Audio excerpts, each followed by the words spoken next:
आप सभी को ईद मिलादुन्नबी की बहुत मुबारकबाद। सरवरे कायनात रहमते दो आलम शफी कामिल हजरत मोहम्मद सल्लल्लाहु अलैहि वसल्लम की आज विलादत बासादत है। आज ही वो मुबारक तारीख है जिसमें रहमत इंसानियत ताजदार मदीना नबी करीम सल्लल्लाहु अलैहि वसल्लम की पैदाइश हुई थी, जिसके बाद दुनिया में रहमतों की बारिश हुई। चारों तरफ उजाला पसर गया, इंसानियत फिर जिंदा हुई। हजरत मोहम्मद सल्लल्लाहु अलैहि वसल्लम ने इंसानियत को रोशनी दी और अपने नूर से पूरी दुनिया को मुनव्वर कर दिया। खुदा ने कुरान पाक में फरमाया है कि हमने मोहम्मद को दुनिया के लिए रहमत बनकर भेजा।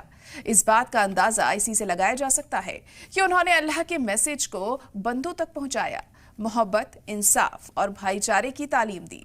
हजरत मोहम्मद सल्लल्लाहु अलैहि वसल्लम की पैदाइश से पहले न सिर्फ अरब में बल्कि दुनिया भर में जहालत, बेहयाई, बेरहमी और जुल्म उरूज पर था। बेटियों को पैदा होते ही जिंदा दफन कर दिया जाता था।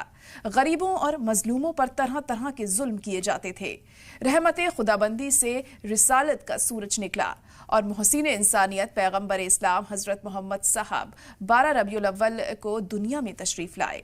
नाजरीन, प्यारे नबी वो नबी हैं जिनके सदक़े में हमें दीन और दुनिया की सारी नेमतें मिली हैं, और ये उन्हीं का सदका था जिससे एक बिगड़ा हुआ समाज पाकीज़ा माहौल में बदल गया। उन्होंने भाईचारगी का दर्स दिया, इंसाफ की तालीम दी, बेटियों को उनका हक दिलाया, पड़ोसियों से अच्छा सलूक करने की सीख दी, ऊंच नीच भेदभाव को मिटाकर सबको बराबर होने का एहसास दिया।